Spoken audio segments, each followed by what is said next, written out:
Okay. Good morning. Can you hear me? Just wondering. Hello?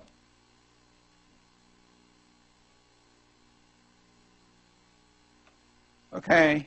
I still could not hear very clearly. Hopefully everything works fine. So at the back, can you hear me clearly? People at the back? Does the mic work? Okay. So last time on Tuesday, we asked Dr. Meng Jiang to teach one lecture for me. I was told it proceeded quite well. Is that true? Okay. Yeah, actually, Dr. Meng Jiang was a brilliant PhD. Last year, he got the PhD dissertation award from Computer Science Department in Tsinghua University, which was ranked #1 in China. So he was ranked #1 there. So that's why we got him here to spend a year and a half, working with me on data mining. Okay. So hopefully you enjoyed his lecture. Okay. So for the last lecture, I probably just want to mention one thing is one important slide you should always remember, even if it's just one slide. I probably want to emphasize, not this one, emphasize on the data cube measures. Okay? Because starting this lecture, we are going to discuss about data cube computation. Okay? For data cube computation, most of time we discussed are distributive and algebraic measures. Okay? We are not going to discuss holistic measure computation because a holistic measure computation is really expensive. There's no efficient method to do it in a large scale. Okay? Actually, just give you a simple example, computing median. Okay. Computing median precisely, you have to take, just thinking about Walmart, suppose what is the median price, for all the items they sold today. Okay. You think about suppose Walmart, we just get one in, say, in Urbana. There's a Walmart in Urbana. Okay. They may sell one day, they may sell, say, 10,000 items. Okay. You get a median price, you have to sort all the 10,000 items, try to find it right in the middle, what is the median price.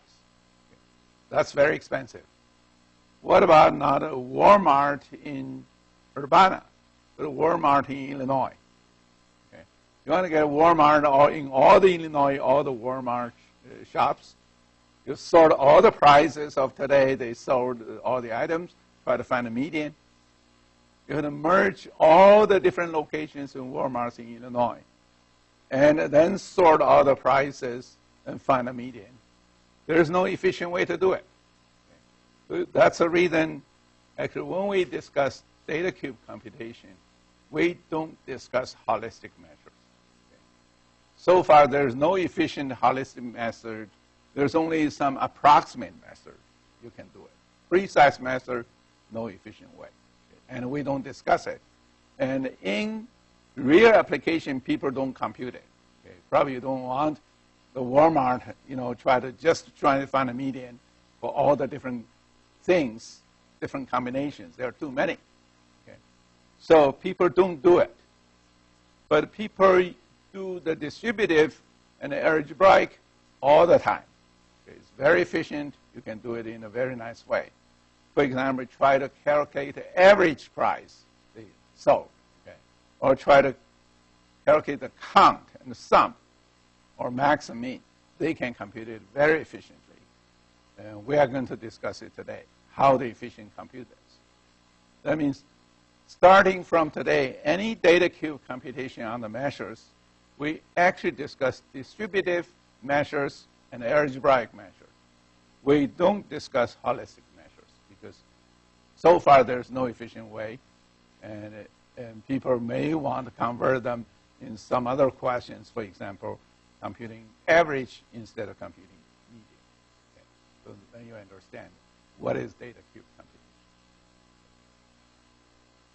So any other questions for the last lecture you would like to clarify a little more? Okay. In our exam, I probably want you to compute those, for example, compute an algebraic measure, how to do it efficiently. Yes? 4 slides. 1, 2, 3. You mean this one?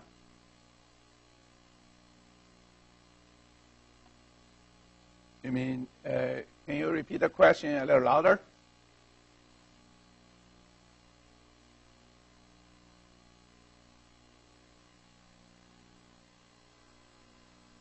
Okay, I see. So this one, right? The holistic is, this is a bound by m arguments. Okay, I'll explain a little more about this algebraic versus holistic. Okay. Algebraic means you can find an algebraic function. Actually, each argument like this actually is a distributed argument. Distributed argument means sum is distributed. You can compute in a distributed way. Okay. Count is distributed. Also, you can compute in a distributed way. What is distributed way? Distributed way means, just give you a simple example. Suppose Walmart want to compute how many items sold in Illinois. Okay. They don't have to ship all the data down to one center to compute it. What they need to do is, you give me the count of Champaign, give me the count of Urbana, give me the count of Savoy, give me a count in downtown Chicago. Okay. Right. You give me, suppose there are 20 Walmart stores in Illinois. You just give the count of all these 20 stores, you add them together, you actually get a count of Illinois. That's distributed way. Okay. The same as a sum. You think about the same as a sum. You say, how much money I make in Champaign today, or in Savoy today, in Urbana today. I can get all these sum together for the whole Illinois easily. You just give me one number, right? Every store give me one number on your sum. I add them together for the whole Illinois. I got it, right? That's a sum. Then what about the average? You definitely cannot, send average of every store down there. They cannot compute it. Think about it, okay? Because the average price or average thing become in Illinois or in Urbana, and everything in Champaign you send this to, I will not get an average for the whole greater Urbana-Champaign area, because these two average, you get together, you add them, divide by 2, it's not the average of the whole thing, right? You probably say, you just think about this, okay? Suppose Urbana today sold very expensive items. Okay, Champaign sold very cheap items. Okay, then, but expensive item may not be sold a lot, right? Cheap may be sold a lot. You get two average. You average them together. It's not the whole area's average. So everybody, I think you know this. How do you compute the average? Is you send these two numbers. You send sum, you send count, you add all the sums of Illinois, add all the counts of Illinois, you divide them, you get average, right? That m arguments means you need to send me 2 arguments, okay? Sum and count. I will be able to compute whatever you want for the average. For Illinois, for Michigan, for bigger or small, I can do it. That's the algebraic means you have m argument. M is a bounded number. What is bounded number? It's a small number I actually write in my function, like this, or 2. Okay. What is unbounded? Unbounded means you have to send me almost everything. You think about it. You sold 1 million items. You send me 1 million things. Okay, of course I can compute, say, median. But that doesn't count, because what about I send 10 million? You have to send me 10 million items. That's not bounded, because the number of items you can sell is not bounded. Okay, so that's not a game you will That means algebraic, this m argument usually small m. 2 or 3 or 4, you need to. Actually, it's defined by your function. You can see here, this sum and count, you send me 2 numbers. Every store send me 2 numbers, I will get the right average. Okay. And I probably can give you another interesting one. For example, top 10. I want to get the most expensive 10 items sold in Illinois, in Walmart, in any store. Yeah, it's a good question. I'm going to ask you. If I want to get a top 10 for all the Illinois, for Walmart, top 10 most expensive items sold, okay? How many items each Walmart has sent me? 10, right. Because maybe in downtown Chicago, I could not hear you clearly, but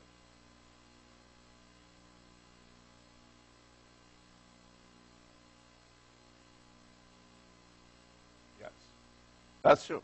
Every store you have to send me most expensive 10 items. Then I will be able to get top 10, right? But you send me 9 items, it doesn't work, because what about one store? They sold really expensive items. They sold all the 10, which is the champion of the whole Illinois. Okay, you send me 9, actually, I will not get the right top 10, right? So every store have to send me 10. Then I get top 10. But this 10 is still a bounded value. You don't have to send me a many, right? No matter how many items you sold, just send me 10. That top 10, this I said minimum n. Okay, you can send maximum 10, right? So you send me 10 items, this is still bounded. Holistic, you cannot bound it, like a median. You have to send me everything. Otherwise, I cannot get the right median, right? So that's the difference between algebraic versus holistic. You know, holistic, we don't compute it. Simply, you go to any, data warehouse software.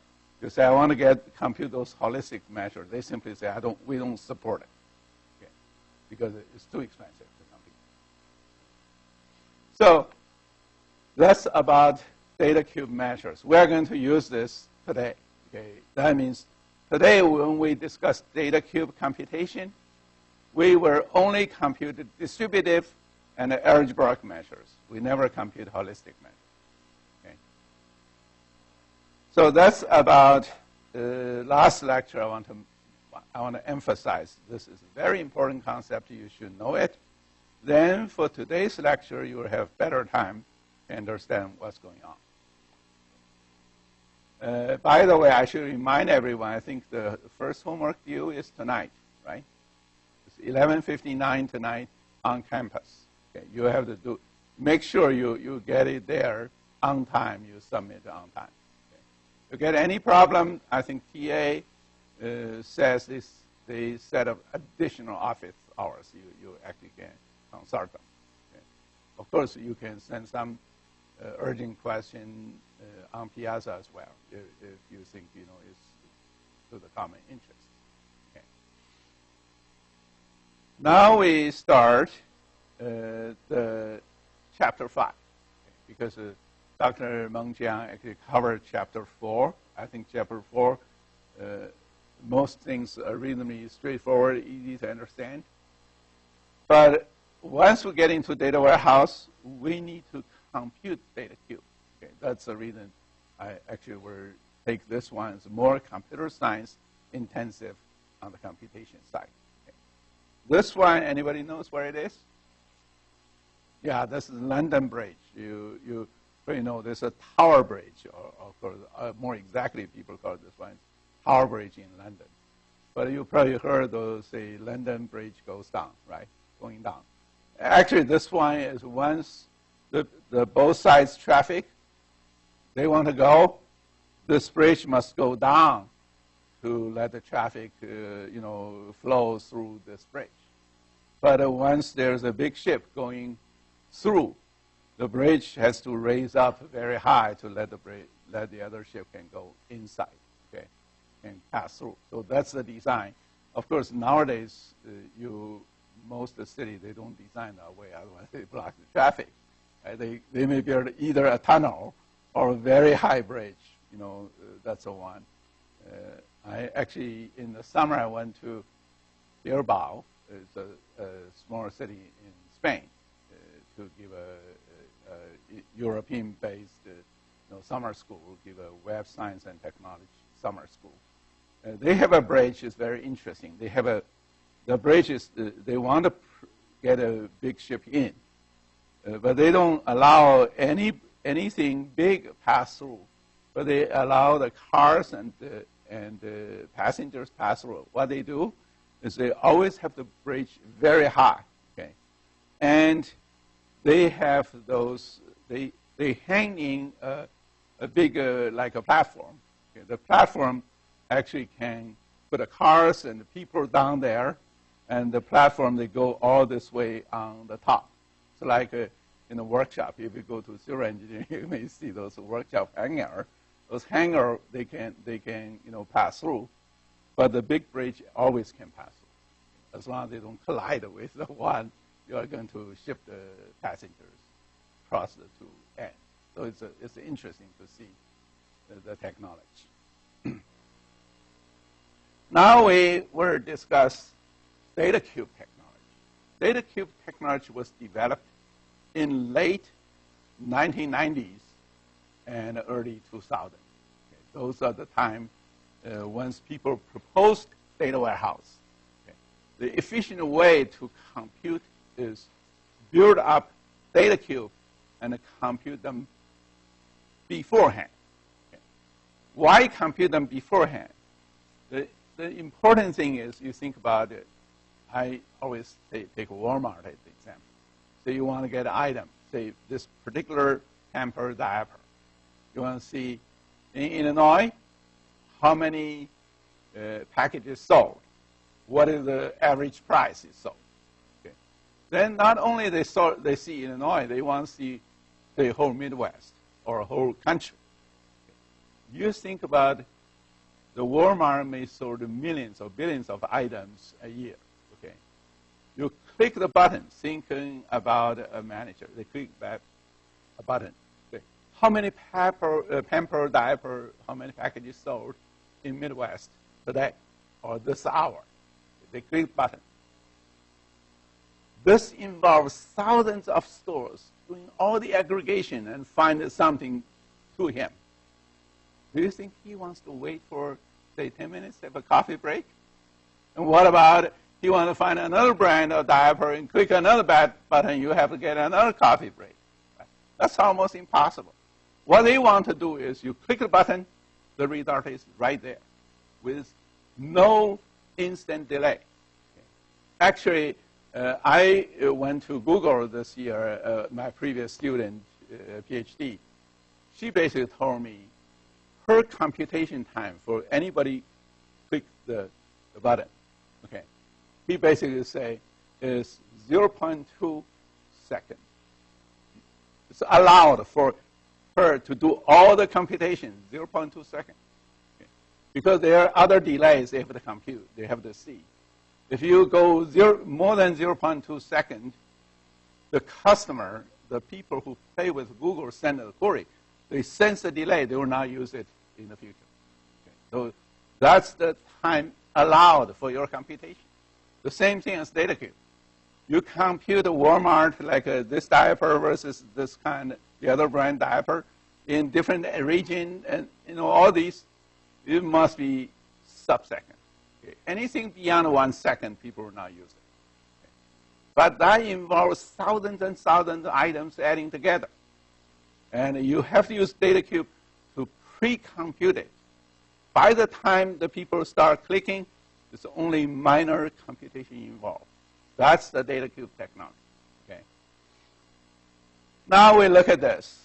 Look at the time, product, location. That's a very typical one, right? A data, one item. For example, this item could be pamper diaper. Okay. This location could be Champaign. Okay. This time could be today.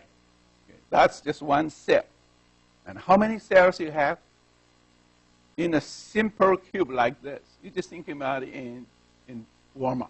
Okay, just say this is today. This is the whole week. Okay, say 5 days. Okay, the product has thousands of products, and there could be hundreds of locations. So just this one, you will think is in the order of minutes. And this is only one thing. In the real data cube, it's a lattice of these cuboids. This one actually in data cube technology is called one cuboid.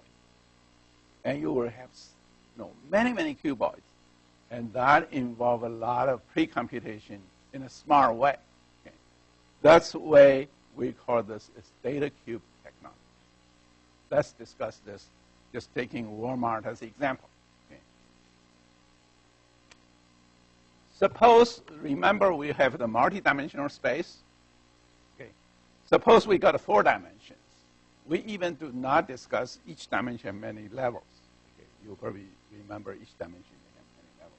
We just assume the dimension either there or 0 or all. Okay. That means either concrete time or star. Star means all the time adding together. That's a simple way. Now we were thinking about there will be 1, 2, 3, 4 dimensions. Then I would ask you, for these 4 dimensions, the most basic one, we call this one is base cuboid. It's only 1.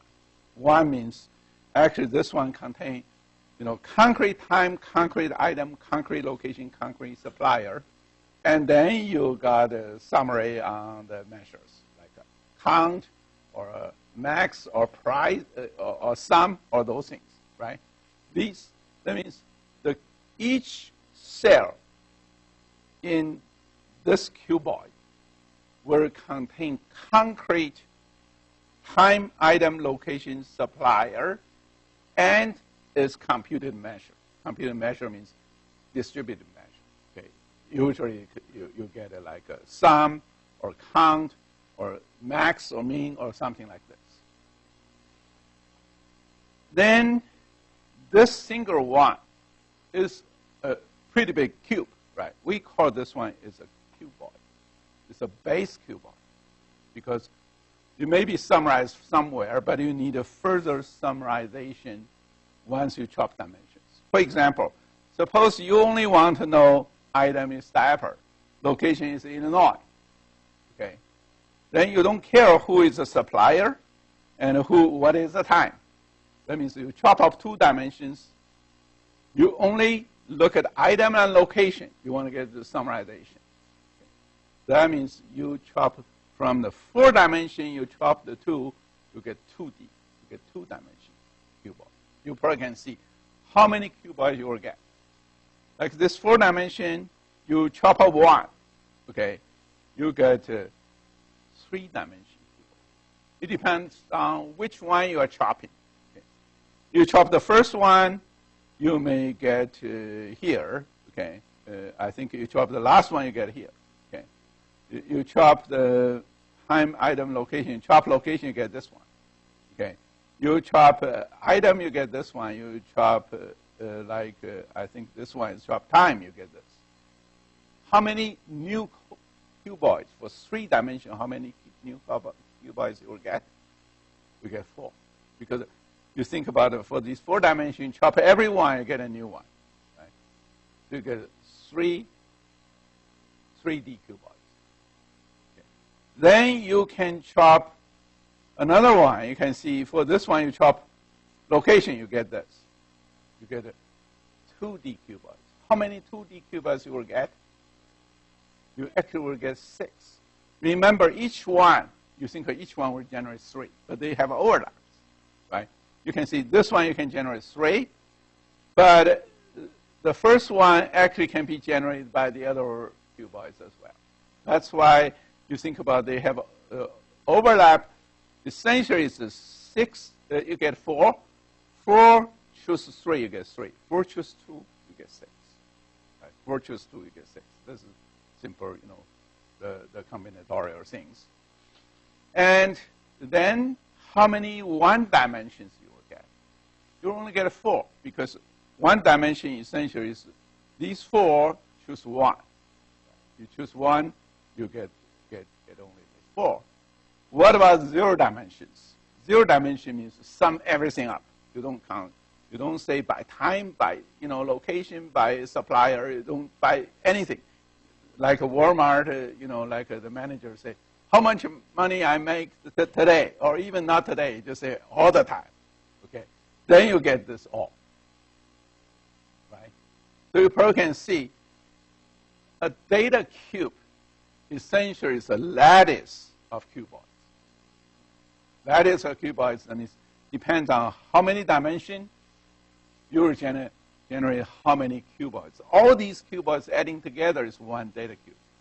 Okay, so the data cube is a really gigantic thing. Okay, you can see. Then this one we actually ignore a little more complexity is on the levels. Okay, remember, the time you can say by year, you can say by months, you can say by week, or by day, or even by second, right? You can get it because the transaction really have a second. So to that extent, every one we simplify just say yes or no just for this time. Actually, in reality, in the real industry, they consider levels. Okay. This cuboid will be much bigger, not just like here. If you add together 1 plus 4 plus 6 plus, 4 and plus 1 again, you get a 2 to the power of 4. You get 16 cuboids. But if you consider level, you will get much more, right? Because every level, like a time, suppose you have 6 levels. You have the thinking about it. Every dimension has 6. 6 times 6 times 6, you get a lot, right? So that's the scale of the real computation. That's why the industry people ask researchers, say, study it. What is the most efficient algorithm? How much I should compute? Right? To support a manager, click the button, get anything, anywhere, anytime, instantly. Okay. So now we discuss this. I will go a little deeper into any particular cuboid. Okay. Any particular cuboid, for example, okay, just thinking about, we have every particular cuboid have lots of cells. What is cell? Cell is just one space they store the concrete measure. Okay, the cell, for example, just give you like this. September 15th, which is today, say milk, Urbana, Dairyland. What does this mean? Well, it means this is today. Okay. This is the milk sold in Urbana store, okay? The brand, the supplier, or you can think of the brand of the milk is Dairyland, okay? So this means actually the manager wants to know Urbana store, Dairyland milk today, how many packages sold, like how many gallons sold. That's the one. For Urbana manager, they may want to see that. But on the other hand, they may want to go up a little. Up a little means, I don't care if it's Dairyland or some other brand. I don't care. I cross the supplier. That means supplier is store. It's a star. Star means all the suppliers. Anyone. Okay. Then I add together. This actually means how many packages of milk in Urbana store sold today. I don't care. They sold any kind of brand. Then the third one, you probably can see this one goes a little higher. A little higher, of course, you change Urbana to Chicago, suppose. This one says, I don't care what brand or what suppliers of milk. I don't care, the location is Chicago, but I don't care the date. That means maybe, all the history, or of course they have maybe starting this year, right? So you can say, how many packages of milk sold since this year, okay, all the things. You probably can see this is star, this is star. You can get this. Of course, you can go even higher and say, I don't even care location. Okay, no matter it's Chicago or Detroit or New York. Adding everything together, that could be the Walmart, headquarters, right? They want to know this. And this one actually is adding everything together. Now we want to see the relationships of those cells. Some sitting higher, some sitting lower. Okay. The lower one, this one, the lowest one, is in this base cuboid. It's one cell in this base cuboid, right? Then this one is in the 3D cuboid, right? And their relationship, these two, their relationship, let's look at this. We call this the parent versus child, ancestor versus descendant, base versus aggregate. You probably can see this lowest one is the base cell. That's a one you don't want to separate again, because from the data cube point of view, you drill down. This is the lowest one you drill. Okay, you want to drill 2, so that's the base cell.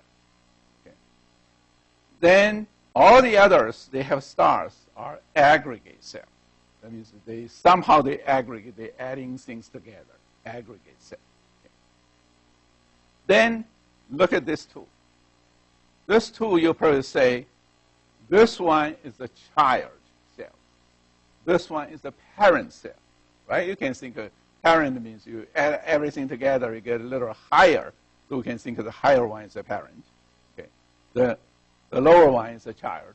If this one, by removing one star, you get into their land, then you generate a child. Okay. But if you look at this one, this milk urbana, okay, and this one, actually you go 2 levels higher compared to the base. And their relationship is ancestor, right? Because you climb up 1 level, you get child, climb up, 1 level, you get parents, you get great grandparents, and this could be great grandparents, right? So that's why we call these ancestor cells. What about relationship between Chicago and Urbana? These two. These two are siblings, right? These two are siblings. But remember, okay, this Chicago has no ancestor-descendant relationship with Urbana cell base one, because Urbana generated greater Urbana. It's nothing to do with Chicago, right? Chicago and Urbana are siblings. Okay? But this base cell or even this cell actually is nothing to do. I cannot say nothing to do, but at least they are not parent-child relationships, right? So if you think about this, of course, in the family tree, this could be like an anchor, right?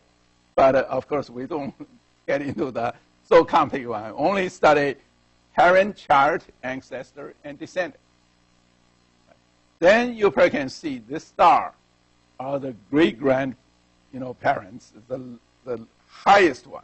Any one of these are this one's descendants, right? The child or grandchild. You probably see those are the relationships among all the cells. So that's easy to understand, I think. Is that true? Now we get into another important thing is cube materialization. What is materialization? Materialization means you pre-compute the aggregation, you store somewhere on the disk. You materialize them, means you pre-compute them, you make them solid, and you put them in the disk in some, permanent store, and people can quickly just fetch that part in, right? But the computation of all the cubes, like you get a full cube, is very expensive, right? And there are several ways to compute it. Like last time, I think Dr. Mengjiang already told you, you only do partial materialization. Partial materialization means you only compute some cuboid. You don't compute everything. Okay. But sometimes even compute one cuboid you want to do computation may still be very big. Okay. And people introduce another concept called iceberg cube. What is iceberg? Okay. Anybody watch Titanic knows what is iceberg, right? Actually, the iceberg, if you study physics, you know, you put ice into the water, okay, even into the seawater, okay, or even in the lake, you put there. Actually, based on the weight, when the water freezes, actually the density become a little smaller. They can float, okay, which is important because if they sink, actually all the animals, all the living things will die. In the history of the Earth, right? You can see, they float up, they protect the ocean, somehow have a reasonably stable temperature. The biology, things can evolve, right? Which is important for Earth. Now we know, actually, based on the weight, there's only about 1/10 of the ice really floating over the ocean, over the sea level. The majority of the cube actually is down. The iceberg actually is down. That means you watch the Titanic hit the iceberg. Actually, it was a little exaggerating. You see the iceberg was so close, it's almost touching the ship. Actually, the Titanic, if it hit somewhere here, it still looks a little far from those big icebergs. But it's a big hit, right? You can sink the whole ship. Now, our context of iceberg means actually there are lots of things you probably will not be that interested. You probably will not compute it or save it. You save something over the water, over the sea level, okay? And what things you need to save? Let's just give you a simple example. Still take the Walmart example, you think about this. The Walmart want to compute sales. Of course, they want to store them as well. But the iceberg means something bigger than the minimum support. Suppose minimum support is 10. You think about this. Okay. What this means? It means suppose I want you report me. Suppose I'm the Walmart manager in Illinois, okay, in Chicago, somewhere, sit there. I want you report me for anything you sold reasonably substantial. Substantial means 10 or over. Okay. Actually, we reduce a lot of reporting. Think about it, Walmart has 10 or 100,000 items in the store. Okay. You want to report to me only something interesting, means you get a good sales, like a milk. Okay. But you may have some kind of a pin. Okay. They may only sell one package today. You probably don't want to even report me because it doesn't really make too much difference, right? So you want to report me anything over 10. Okay. Then this minimum support means cut off anything, don't report me, which is below 10. Okay. Does that make sense? I think, probably Walmart manager doesn't want to see a table with millions of items. They probably want to see thousands. Okay. But that makes a big difference. Why? You think about it in Walmart, you really go down to the item level. There are many items sold 1 or 2 or 3, right? If you don't report them, you actually save a lot of reporting time. If you don't compute them, you also save a lot of computation time, right? But you may say, if you were careful enough, you may say, wait, this is dangerous. Why is it dangerous? If I really want to do summarization, okay, you don't report me. Suppose this diaper sold 5 packages in Urbana, another 5 packages in Champaign, another 5 packages in Savoy. You don't report me. You say in East Central Illinois, how many packages sold? If you don't report to this higher level, actually I won't catch it. Then even finally this whole area sold 500 packages. If no store report me, if it's below 10, I still get something wrong, right? So that means actually in the real computation, we have to be careful. In the reporting, you can say ignore it. I don't report it. But in the aggregation, sometimes you have to be very careful. The computation is hidden. You have to compute it. Otherwise, you get wrong results, right? People can see. Now we just first introduce ideas when sometimes I may take advantage. You say, only report something over 10. I may have a smart way to compute it. I will not miss anything. Later you will see that. There are algorithms. They compute in a different way.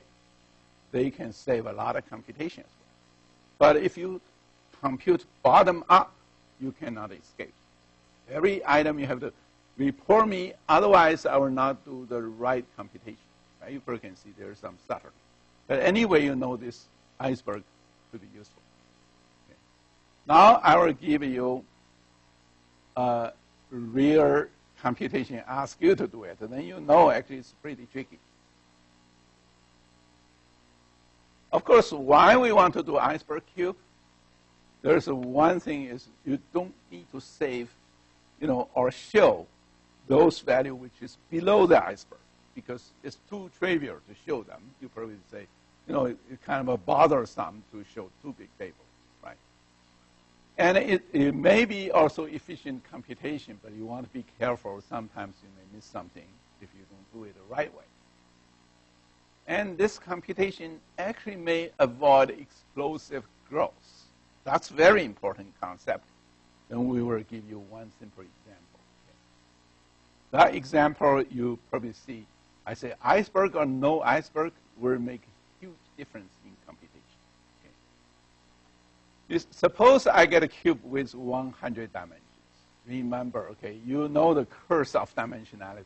100 dimensions could be a big, big monster if you really want to compute. Now, suppose this cell is not so horrible because I only give you two base cells.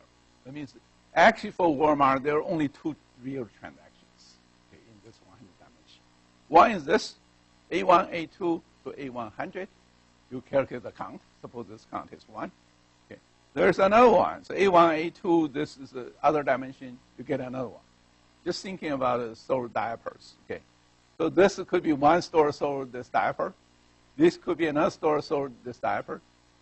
But they do have something in common. A1, A2 are in common. All the others are not. A1 could be time, today. Okay. The A2 could be, say, the diaper brand, maybe Pamper. Okay. So you probably can see this A1, A2 same. All the remaining ones are different. Maybe different store, different, some other things. Right? Then we start computing. Say, oh, two cells is so easy to compute. Then you will see a horrible thing may happen. What's the horrible thing? I just say, to compute this 100-dimension theta cube, which you want to do, you just estimate how much you have to compute. I just say compute everything. If the count is greater or equal than 1, your response will compute it. You cannot miss it. How many cells you are going to generate in this computation for this 100 dimension? I'll give you this number. You believe it or not, I don't believe any computer dare to compute it. Why? You got 200, 2 to the power 101. Okay, any computer dare to compute this? I don't think any computer take 1 million years can finish this computation. Because 2 to the power 100, just think about it.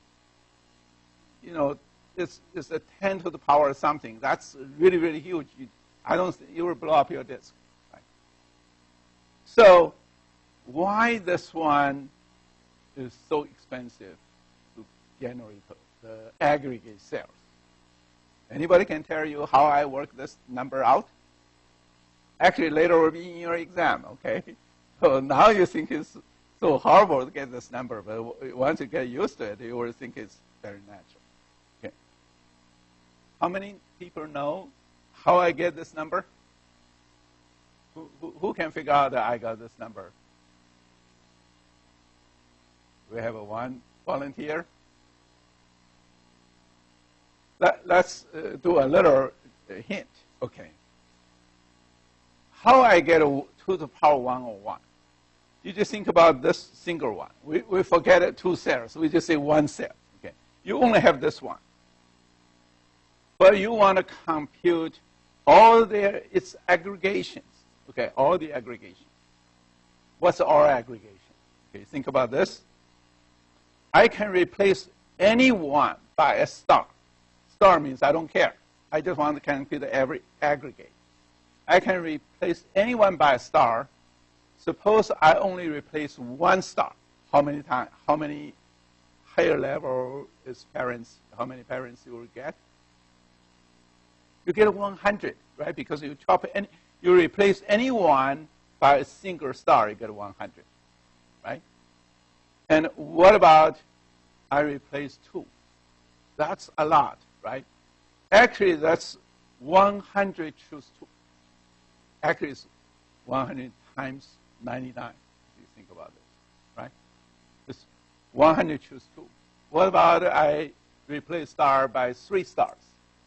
It's 100 choose 3, right? So now you can see, you get the very beginning is 1 base pair, but you got 100 choose 1, 100 choose 2, 100 choose 3, 100 choose 4, 100 choose 100. That many. Then you probably know this is 100 choose so many. Anybody know this Newton formula, right? You get a n choose 1, n choose 2, n choose up to n choose n. Adding them together is 2 to the power of n. This is 2 to the power 100. Is that true? Right? So now, what about this one? This one is a different one, right? This one will generate another 2 to the power 100 cells, right? But these two are almost independent except something overlap. Okay. Now you think if they are complete independent, you will get 2 times 2 to the power 100, right? Then that will be 2 to the power 101. That's where 2 to the power 101 comes. But you say, wait, there are something, actually they overlap, which is true. There's something they do overlap. How many overlapping you will get? Anybody can give me one? Actually, there were only 4 things they really overlap. What 4? Which one? Anybody can give me the 4? Yeah, who is saying? Yes? Yes.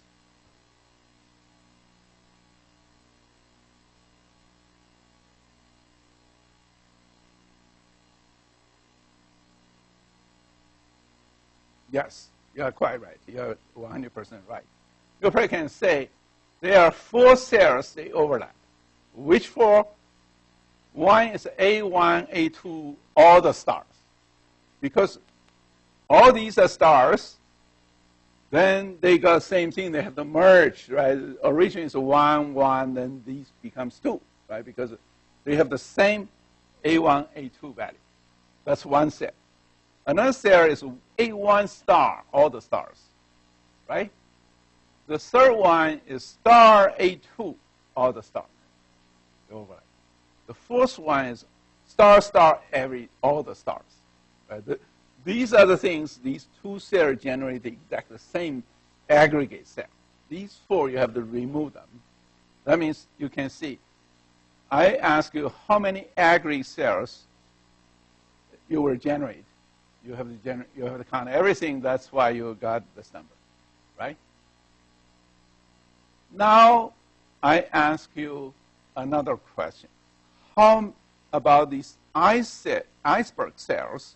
That means I just changed the condition from 1 to 2. Okay, that means only 2 need to be reported. 1 will not need to report. Then you don't have to compute ones. How many cells you are going to report to me? 4. That 4 cells, right? The 4 cells is A1, A2, all the stars, A1, all the stars, star A2, all the stars, and star, star, all the stars, right? So now you see the big difference, because if I really get a very high dimension, okay, suppose I just want to compute anything beyond 1, that means anything 2 or over, I will compute and halt very quickly because I only reported 4 cells, okay? And otherwise, I have to compute that many, and my computer program never stop or never return me an answer because I haven't finished computation. Is that a big difference? Of course, It's a big difference. But you have to know, if you loyally using computer to finally return this 4, you just add them together to see which one you finally report. You'll never finish as well. Right? Because you have to get this computation finally report to me 4. That's too expensive. We must find an efficient algorithm to get this 4 right away rather than get that many computations, finally report me 4. Right? So there are some algorithms we have to study. So now you know the first important thing is iceberg could be useful. Right? To avoid explosive growth, explosive computation. The computer could be very fast, but once you see explosion, nobody can control it. The computer will be dead there, no matter how smart the computer is. Right? You cannot handle it, exponential computation. Now I immediately ask you another question. I say, is iceberg cube good enough? Okay. Now you probably can see there's another horrible thing I have to provide you. The horrible thing actually is very simple. We still deal with these 2 cells. But I just changed the number a little. Originally, everything is 1. There's only 1 diaper sold. What about I got 10 diapers sold? Okay. Now, if you use iceberg cube, you say, iceberg cube is 10. I only want you to report 10 or over. How many things do you have to compute? You can see. Once I mark this 10, that means every store sold 10 packages of diapers. Okay? Then you got a problem is every cell you do aggregate, everything counts because everything is 10 or over. Okay? Then you still will compute this many, right? You can see because everything counts, you still compute that many. Your computer still will never stop, right? So that immediately you probably can sense the data cube computation, even you think is so desirable, but sometimes it's so horrible because it's just so big, nobody there to store it and compute it. Okay. Then we have to find nice concept and nice way to compute it. Now I will introduce another concept called closed cube. What is closed cube? Okay. I first just read this very boring, definition. I said a cell, this cell C is closed.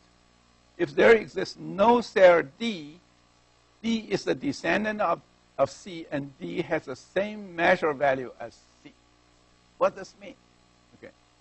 So for the measure value, you're just thinking it's a count because all the others can be derived. Okay, you're just thinking the simplest one is a count. What this means is this. Okay, I better show you the concrete one. You'll probably see what this closed cell means. Okay. I would say for this horrible computation, there are only 3 pivot things are important you need to know. All the others actually don't need to know. You get everything solved. What's the 3 important things you need to know? You probably can see. Actually, I think, there are only, actually, here I probably made a little mistake, probably. These all should be stars. Okay. I probably should change it. I just say these are all stars. Okay. And you only need to know these three cells. Why you need to know the 3 cells? Okay, because only these 3 cells are closed cells. What means closed cells? Means this. Okay. I do not know whether I can. Yeah, I have a pen. I probably should correct it right here. Let me use this one. Okay. This should be 20 stars. Okay. Here it should be 20 stars. You know this. These are all stars. Okay. These should be 98 stars. Okay. These also should be 98 stars. Okay. These are all stars. What does this mean? Okay. You read this one carefully. You probably know what does this mean. Okay. The cell is closed if there exists no D such that D is the descendant of C and D has the same measure as C. Okay. Here you probably can see is this.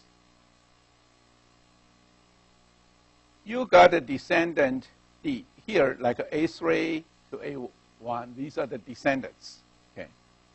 But the descendants has the same support value D, the 10. Right? That means all the descendants have the 10. And actually, okay, let me say it. I probably should correct it one more time. Okay, sorry about this. I better use, let me see, this one is red. Okay, this one actually should be A1, A2. All the others are stars. The stars still counts. Okay. This one actually, I think is right. Okay. I probably explain it one more time. Okay.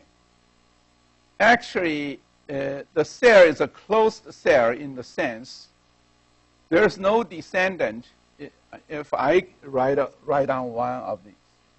Okay. A1, A2, up to A100.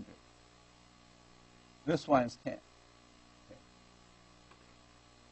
Then you probably can see, I mean, this one is star. Okay. These are the stars.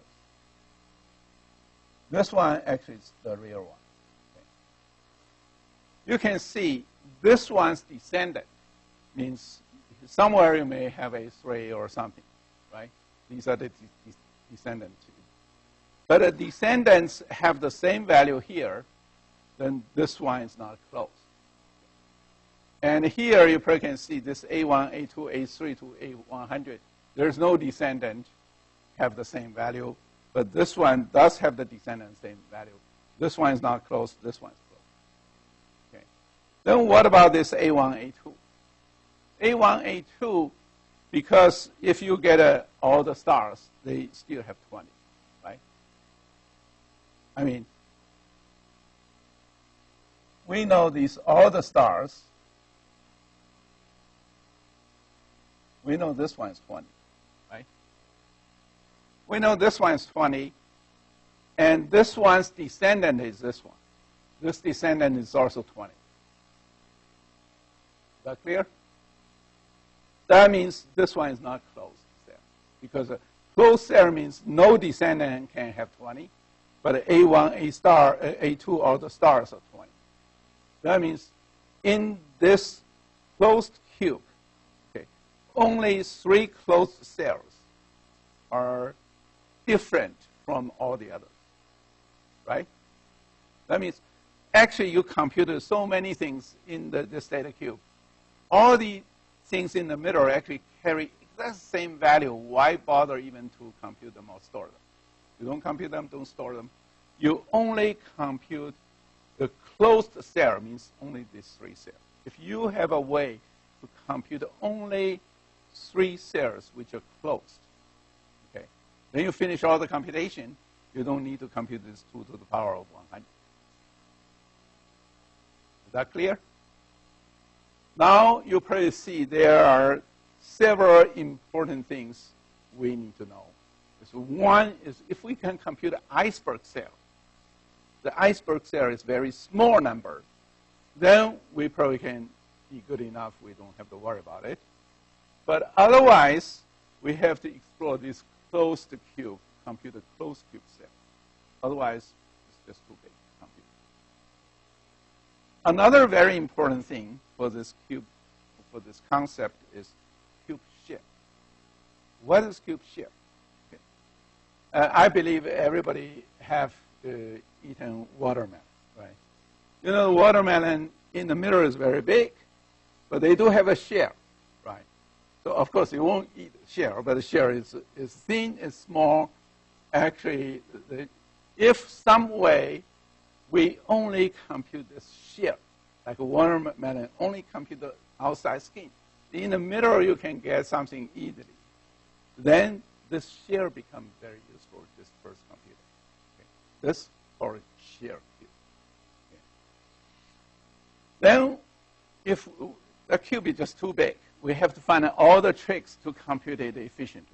And the Walmart manager click a button, they get it right away. But you know, as a computer scientist, you have the very smart way to compute in a different context. This cube share is another concept I probably should say is you may want to use this one to do computation.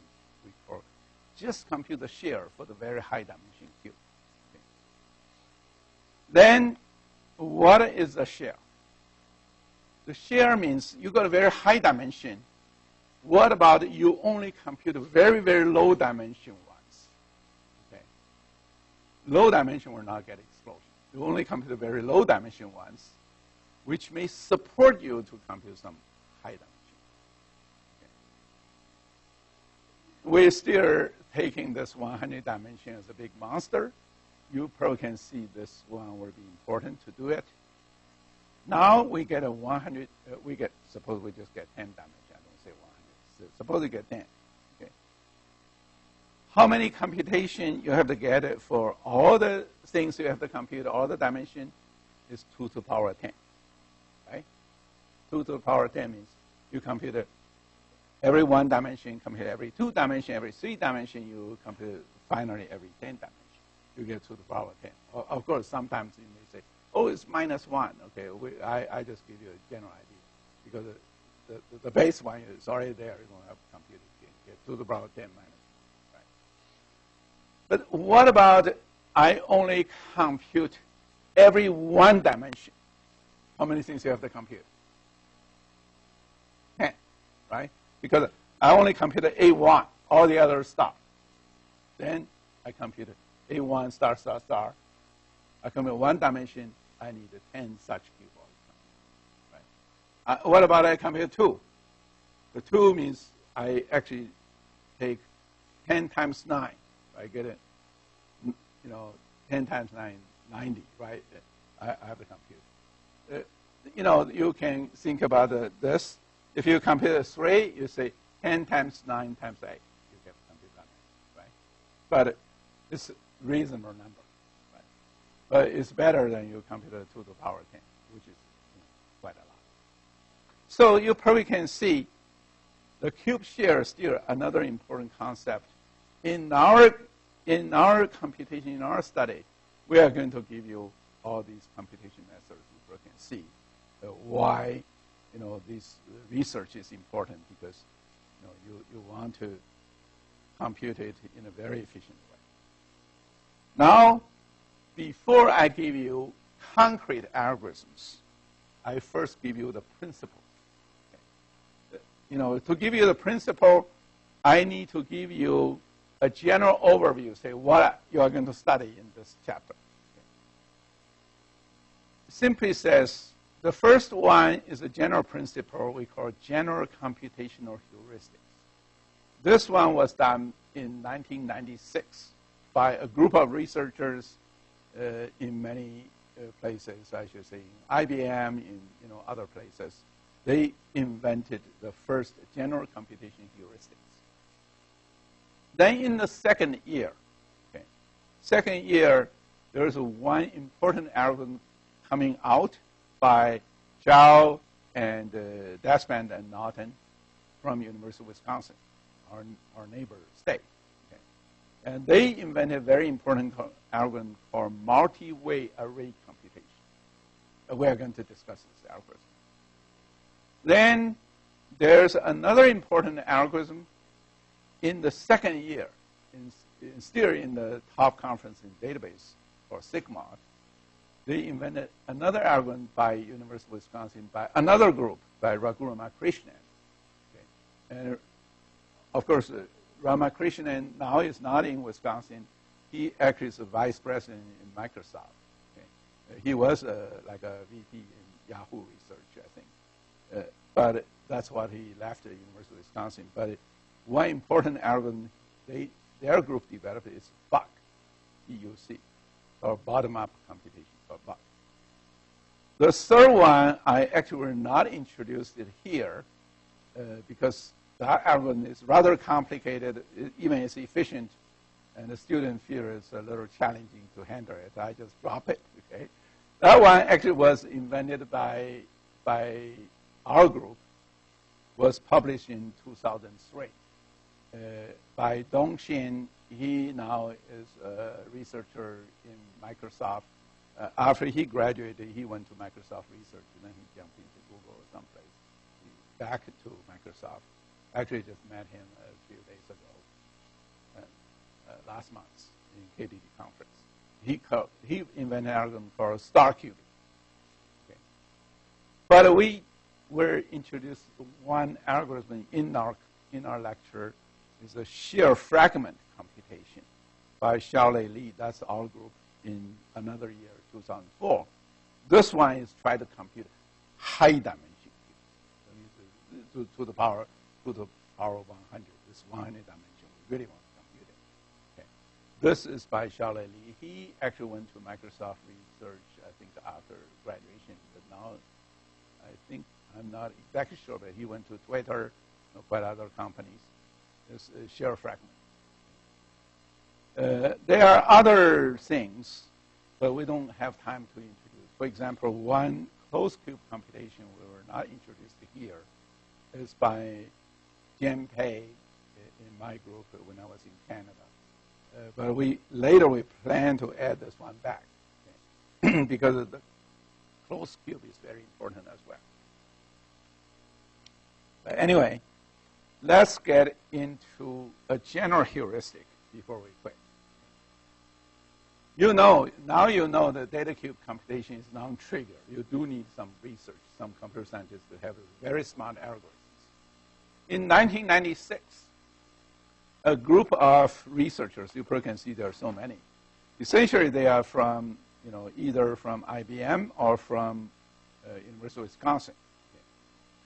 They got together, discussed, published a general principle in 1996, VRDB conference. This is the general principle. What are the general principles? I probably will give you general philosophy, what this one means. Okay. The first one called smallest child. What is smallest child? Okay, I just give you one example. Suppose you want to compute the cube is single dimension cube is product. Product has two children. Okay. Product, one children is add a dimension date in. Another is add dimension country in. Okay. You have two children. Okay. These cuboids have two children cuboids. Which one we should compute? Okay. You can see. Compute a cuboid from the smallest previously computed cuboid. What do you mean? This means, suppose I have these two. One is product date. One is product country. I need to compute product. That means I have two previously computed stored data cuboids. Okay. I want to compute now. I want to compute the product. Which one I should use? The principle is the smallest child. What do you mean smallest child? Okay. You look at this. One is product date, one is product country. Suppose Walmart has stores in 10 different countries. I do not know. I think it's more than 10. Suppose 50. Okay. At least I know Walmart has quite a lot of stores in China. Okay. They have lots of stores. Probably also in India. I do not know. But suppose Walmart has things in 50 countries. Okay. But Walmart, suppose compute 10 years data. You have 365 days times 10. You get 3,600 or something. Which one you want to use to compute the product? I want to use country. Use this cuboid. Why? This cuboid means every product you want to summarize is the 50 countries. You summarize 50 values, you will get the product computed. This one, suppose you get 10 years data. You get 3,650, that many. So every time you add every day for 10 years, it's painful. It's big. right? So this smallest child is a common sense once you know what it means. It means if you have 2 children to contribute you find the smallest child. Don't find the big child. The big child is too big to compute. The smallest one at 50 values is doable. The other one is too expensive. You get 3,650 days, you add them together. It's too much. Is that clear? That's the smallest child. The second one is cache results. What do you mean cache results? Cache results means you compute something in the middle. Okay, just thinking about this. Suppose I got a product country, I compute in the middle. I can save this one to the disk. Then I want to compute a higher value cuboid, like by country, by product. I will be able to fetch them back and compute it again. But that involves lots of IOs. Right? Cache results means once you compute this country, don't put them in the disk first. You start compute the product and country already. Is that clear? And you may say, oh, this is so trivial. I won't be so stupid to put them in disk and fetch them back again. But you think about it. What about this one? It's really huge. When this one is really huge, you will not be able to put everything on the disk before finish. You will swap them out. That will be horrible. That means while you swap part of the results out, you need to aggregate to prepare to compute them already. Don't swap any page to the disk before you finish the whole thing. Okay, that involves the concrete smart design. Okay. Amortized scans. What means amortized scan? Amortized scans means you want to compute as much as possible before you get another disk read. That means while I read those things into the disk, while I want to scan this one. While I scan, I want to do maximum computation before I try to throw away to get another scan. Okay? So that means you try to minimize scan. Every scan you try to do maximum computation possible. Okay? Shear sorts. What means shear sorts? Means when you sort one time, you sort by this. Remember this computation, all these gigantic things. You sort it in this way. You try to say, if I sort this, I compute this, I should use this. I will not try to sort it in the other way, because sorting in the other way will be extremely expensive. That means you want shear sorts. Shear partition. Shear partition means while I partition them into chunks, remember everything's so big, you just cannot fit in them in there. You have to partition them. But once I partition, I want to compute in a different way. I want to share those partitions. If I partition this way, I can do many more computation very efficiently. I use this partition rather than I have to partition them and repartition them in different ways. That's horrible.